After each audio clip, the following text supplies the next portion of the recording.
Lovely, lovely, lovely. We're back, and this is Chelsea Football FanCast. I am Stamford Chidge, and this is Dan Levene, also known as Bruce Chronicle, as we like to call him, or Blues Chronicle on Twitter. Charlie Skillen from the Mail.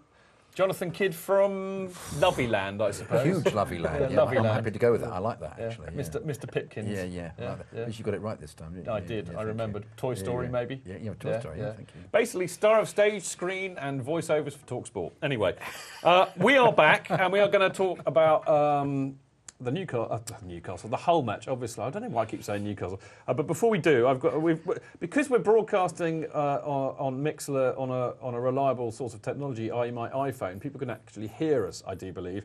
And they've been bantering away in here. And there was a good one. I had it a minute ago. I was going to read it out, and here it is. It was the lovely Deb, CFC Unofficial, who, of course, is the fantastic supplier of our photographs. And she says, come on, Mikel played at least one forward pass. I thought he did okay, actually. I did too. And Daniel Klassen, who is a lovely bloke from Vancouver, and like me, a fellow Rush fan. That's my kind of weakness. And Daniel says, am I right in thinking that Charlie looks very, very young, or am I just getting very, very old? Would you like to answer that? It's probably a bit of both, isn't it? OK, that's sitting on the fence. You've got splinters up your rear end, mate? No, I'm 24. He's 24. And Blue Henry, which is brilliant, he says, no, Sophie, I'm off to watch Corrie. Mate, I can't. There's nothing I can say that will make you feel better for that. I miss her too. What can I say? I wish I could tell you what Charlie Skillen said to me in the pub last week about the combo that is me and Soph. I can't because we'll be taken off air. But it was very, very funny. And all I can say is that there were three of them. I'll let you imagine. And the they're rest. blue. And yes, they are. And great. Yeah.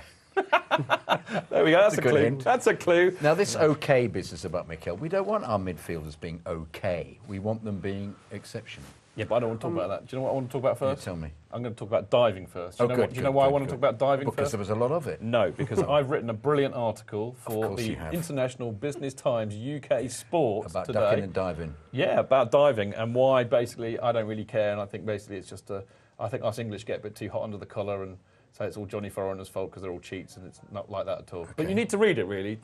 That's only a very kind of weird synopsis of it. Can you read a bit out of it? I've tweeted it on Chelsea FanCast earlier, so if you want to go and check that out and click and retweet and like, then I get paid more money. That's how it works. Right. Okay. Anyway, no, the real issue about diving is there were three incidents that obviously got to the press's attention, and they were Willian, Cahill and Costa. And Willian and Costa got booked, and Cahill didn't. First up, Willian, Dan, was that a dive? No dive. No, see, because what I would like to say here, and I think I said this in the article, I do not say, and I'm not here to say whether I thought they were diving or not. I think that none of them were clear cut, frankly. Okay.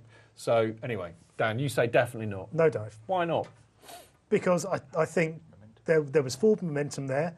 There was quite clearly a challenge that came in, and I thought it was fair enough. And there was contact. Well, that's the other thing you need, really. Very, very minimal. But you know what? These days, and these days, modern players, the way the game is, it is a faster game, number one, but also the slightest touch, and they will go down. I mean, if there's contact, they'll go down. But I think that quicker than Paris Hilton. Slow-mo just confuses it for me. As with the tackles. I don't remember seeing slow-ho from the East Middle. Do they actually have like a sheen of glass over the game now where you can actually see it? No, but don't you remember the Butler? Like Minority Report. No, remember the Butler handed us a tablet and we could see it. It was a very surreal experience watching a game with you, but we're going to talk about that in the next part. Willian, yes or no?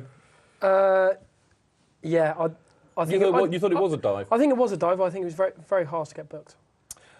Yeah, what do you think, Jonathan? I think he anticipated it. I think that's the problem. Yeah, I think that was of the three, that was more likely to be a dive. What am I talking about? I'm amazed. Cahill's was obviously a dive. Sorry, we'll get on to the Costa one. There was obvious contact there. I don't know why they were going on about. We'll get on to that. Yeah. I'm amazed. The illustrious company we've got tonight. I mean, the size of Dan and Charlie's brains make ours look like the peas that they are. Indeed, I'm happy to. And yet you've come out with the most sensible comment, Jonathan. You're on a roll already. Clearly. But and I'm not just being nice to you because you were so hospitable to me. You are being a bit nicer to me than you normally are. I know. Actually, well, there you go. Just get me a free roast dinner and I'm yours, mate. But I'll know that for the future. We must. It's a really good point, and this is why I don't really do think it was a dive, because what he was doing at that great speed was anticipating Davies making a lunge, which he went to do, and then Davies cleverly withdrew his leg at the last minute. So, he was like, oh, here we go. Oh, there's nothing here for me to really crash into. You have to remember that when they're hit and they fall over, they do hurt themselves. They do. So, yes, I agree with all of you. Not deserving of a booking. Possibly a dive. Very hard to say, but definitely not a booking. Foyer is best. Yep. OK, so let's talk about Costa first, because I think Cahill was the really controversial one. My take on that was that Costa, he got tapped in the shins by Huddleston, I think it was, and I think he had every right to go down. In fact, you know what? Graham Poll said this on TalkSport this afternoon, which astonished me. He actually said that Costa was probably, he saw Huddleston's leg come out, and he was trying to get out of the way of it, because if he'd have crashed through it, he might have hurt Huddleston. And then he gets penalised for a yellow card, which I thought was outrageous. Charlie, you agree with that summation? Yeah, ridiculous yellow card. Don't think it was a dive in the slightest. I think it was a free kick to Chelsea. So as Jose would say, Chelsea players are clean. Or something like that. Well, I'm sure we'll get on to Cahill in a bit. I washed them with soap or something like that. Very redolent of Don Revie, remember that? Yeah. One for the teenagers. He used to soap the Leeds players down. Told Brian Clough about it. Yeah, that's right. Anyway, we're moving away from... Costa was not a booking. It was a free kick to Chelsea. But he's a man with a reputation now, isn't he? That's the trouble. Yeah, but wrongly. The same thing happened at Burnley in the first game of the season. That wasn't a dive either. He was fouled. It was, he went looking for the foul. But if there was contact. You booked 7 players a game if you did that. Well, I think with Foy does. Well, yeah. This is the trouble with Foy. On each side, then. I don't want to get into Foy because we're going to talk about his performance later. But good. So for you, definitely not a dive, definitely not yellow. No. Again, definitely not a dive, definitely not yellow. And this is exactly what Mourinho talked about post-match to us in the tunnel, 3 or 4 of us from the Mondays. He said that when Diego Costa comes into the room, his reputation comes first. And he said that Costa may have done... Ross Barkley. Well, Diego Costa may have done some things in Spain in the past, he said, but he's learned. He spent loads of times being trained about how to do things in English football, what referees will take, what they won't. And he said of the 7 yellow cards he's had this season, 2 of them are fair game, the other 5 are not, and this one is definitely not. Yeah, I think he's right. I mean, he's being earmarked for treatment now. You can't appeal them. That's the trouble. You were going to say something about Costa, and I kind of got you off the scent of that. No, I was just talking about his reputation. It's that you wonder whether reputation precedes him completely. Yeah, that's what point I was going to make. You just think, and also it's easy. I think players then consequently attempt to wind him up. Yeah. But that wasn't a wind-up situation, I think. It wasn't. But unlike the Newcastle game, Sunderland game. And the Sunderland game, where... they were out for him that day, weren't they? Definitely. All right, now finally the biggie is Cahill. Now, if Gary Cahill was guilty of anything on Saturday, it was probably for the worst attempt at a dive in the history of football. I mean, in my head, there was the whole bank of the Matthew Harding lower who all held up cards with 0 out of 10 on it, because it was rubbish. He's only guilty of not doing it properly. But I mean, again, I think like you were both saying a minute ago with Willian, I think Cahill saw 2 Hull defenders, steaming in, expected contact, tried to get out of the way, and it ended up making it look like an awful dive. Yeah. But actually, weirdly, Foy got that one right. Yes? Did he? No. Was that his I don't think it was a dive.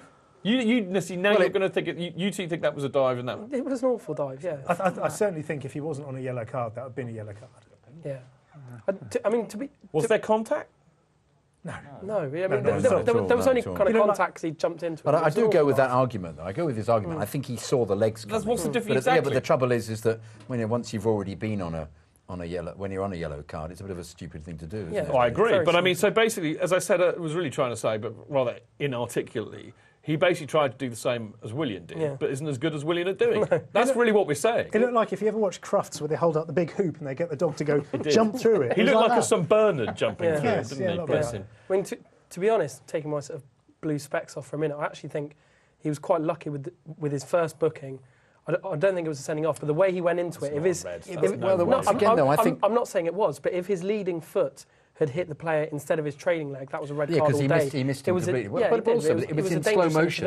It was a tackle where he missed the ball. Yeah, I don't think there was any intent. Missed time. I don't think it was. It was a poor challenge, but I mean. And he thinks otherwise because he thinks his leg was out. Well, hang on a sec, but I think mistimed. I don't think that's malicious. I don't think it was malicious, but I'm saying he was lucky. Yeah, I agree. Both his feet were off the floor. His standing leg was like that. It could have easily hit him. Because you know what? Amazingly enough, although in 2014 most of European football associations are trying to outlaw it, football is still a contact sport. Yeah, true. Amazingly enough. Andy, you've got some sense to tell us, no doubt. Yeah, no, I'm just agreeing with Charlie. Well, I had it wrong then. Cahill was lucky. He was literally as a nanosecond away of being a red card. It was mistimed, and he could have been very, very dangerous. Yeah. Oh, okay, fair enough. It was very similar to the Kieran Richardson challenge, wasn't it? And he got sent off for that in the Villa game. Yeah. I mean, you know, I don't think it was malicious, but I agree. I think he was lucky, and I thought weirdly, I think Foy refereed that one quite well. I mean, I think that was a sensible decision. Yeah. Like, very quickly, just a quick one on the media response. I mean, that's the tenet of my article, really, Dan. I don't know if you managed to have a quick glimpse of it before we went on air, but I just thought it was just so overreactive and hysterical, actually. I mean, you know, John Richardson from the Express on Sunday Supplement saying that, you know, that we should have retrospective 10-match bans for players who are seen to be diving. I mean, get some perspective, people. You know, why focus on leg breakers? That's what you should be stamping out of the game. No pun intended, honestly. My point. Overreaction or what? My point entirely. And of course, it's a typical reaction to these things. A little while ago we had wrestling in the box was a big issue. Now I think your paper's gone to sleep on that one. Now, of course, we've decided that diving is the big thing, and it helps that it's Chelsea involved. You know, there haven't been any stories about Chelsea of late because Chelsea have just been winning football matches, so there's nothing to write about. City have been much more important in all the papers. You see all the headlines to do with City's injuries and how can they possibly carry on? The poor chaps, everybody's falling by the wayside. That's been the major aspect of the stories on all the papers, as far as I can see, sports pages. Charlie? I mean, as Chelsea fans, the game wasn't all that exciting, so you can imagine what it must have been like for a neutral. So, I mean, frankly, it was the thing to write about.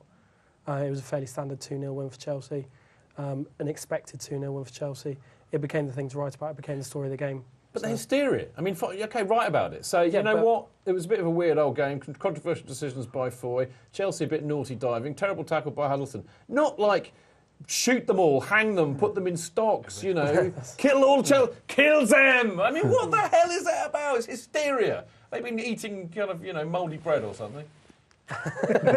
One for the teenagers, that. You've been to the canteen then at Derry Street? Yeah. Or Sunderland's press hospitality, maybe. Or Newcastle's, in fact. Sorry, Newcastle. Yes. North East is all the same to me. I mean, it's massive overreaction. Yeah, possibly. I mean, these things die down after a couple of days. I mean, it's never not been a problem. And actually, I think diving in general has got a bit better over the last kind of 18 months. And as we said, you know, 2 of those purported dives, you know, happened 10 times a game. It was only Cahill because it was such a rubbish dive that kind of made it in the spotlight. That said, I mean, that game was won in 8 minutes. It didn't change. Yeah. It didn't change the course of the game at all. It didn't change the scoreline. Did they have a single shot on goal? No. So not I mean, on target. Anyway. No, that's, you know. So to say that it somehow changed anything with regards, you know, where the 3 points went is ludicrous. But yeah.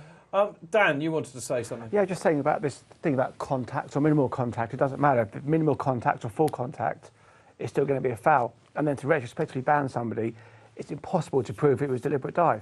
You know, Cahill was saying, trying to avoid the legs. Willian, you've probably got a little bit of contact, so there is a foul. The laws don't say minimal contact; they just say contact. So it's kind of like it's a very grey area, I think. I agree. I mean, the other thing is, you know, clamp down on it. There are bigger and worse things to clamp down on that. I mean, like rugby tackling in the box, Huddleston's, the snidey shirt tugging. That all seems to have been forgotten. You know, but the fact of the matter is, as I said, it's so subjective, and I think you have to leave it to the referees to decide, and just accept that sometimes they're going to get it right and sometimes they're going to get it wrong. But for me, it's the referee's responsibility, and I think the other thing is, particularly, and I think, as I said in the article that I wrote, I think this is a particularly English attitude. You know, the fake kind of opprobrium about cheating and stuff, like we never do it. It's absolute rubbish, you know. Wake up, it's 2014, it's a professional game. If you've got your, nearly said something rude, your future on the line, as players, managers, teams, you're going to do everything you can to win. And frankly, I think you allow the referees to referee the game and not the journalists, is my point. No not naughties intended to you two, because I like you two. Well, even when it's Chris Foy. Well, I was going to say that's a good link. I mean, what did you think of? I mean, there's a very funny bit. I'm not going to ruin it, but one of the celery nominations this week features me and Chris Foy. I will say no more. You and Chris Foy. No more than that. Jonathan knows the duo? one. You have to wait and see. But what do you think of his performance? He had a shocker, really. Yeah, he and he does. had a shocker for both sides. At least he was kind of equal for once. Yeah. And both sides had real legitimate complaints about him. The problem is his whole match plan was wrong. He came out from the beginning, he started doing what he always does. He showed early yellow cards for silly carried things. away. Yeah. And we end up with a game that wasn't niggly, apart from one or two instances we've discussed. And there were 7 yellow cards and 1 red card. Yeah. And it's just, and that is the way he does games. He's my most unfavourite referee out of a big vat of unfavourite referees. I've got Chris Foy's story if you want. I don't know when you want to do it. Go on. So save it for the fannies, because we're running a bit short, and I've got a couple of other things we want to try and squeeze in. I don't understand how he gets selected, though, if his displays are always so... Well, do you want to do it? No, we haven't got time. Fun enough, I did referee for a period and was threatened with being knifed on I would say 50% of the occasions. Probably quite justifiably so. Justifiably so. In your case. Far too posh. You know. Shush. Fabregas. I just want to get this out before we have to go to a break. We missed him yesterday, I think. Saturday. We missed that creative spark. I mean, he is the creative fulcrum of the side, and I think, we missed him. Absolutely. But what I will say, I mean, I don't know how fit Ramirez was, but I found it a bit disheartening to see Mikel and Matic playing. And saying that as a Mikel fan at home to Hull didn't really seem needed to me. I would like to see sort of Ramirez give a bit more energy in there. I think he done all right in the Wednesday game, then, Mikel, hadn't he? So that's why he tried to play in the same position. I thought Mikel played well at Newcastle, but he didn't play too well on Saturday. I mean, if anything, it's just credit to Fabregas, isn't it? I mean, he's become so crucial to the way we move the ball around. And that said, I don't even think Fabregas has been on top form for the last month or so.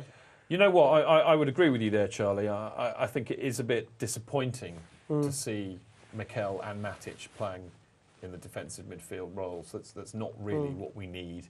One of them, fine.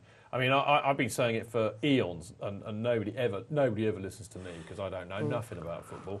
But I've been saying for years, why didn't you could have put Oscar in that role, rather than play him where he did play him, which is where he normally plays him, if you like. Yeah. Play him there, and as you say, you could have played Ramirez up there. Mourinho doesn't like the idea of playing him there. Of course, he has played there for other managers at Chelsea before. Doesn't like the idea of Oscar playing in a because he says this boy, he's too good for that. Well, he can ping a 40-yard pass instead of a 4-yard pass. I know, but that's Mourinho's line.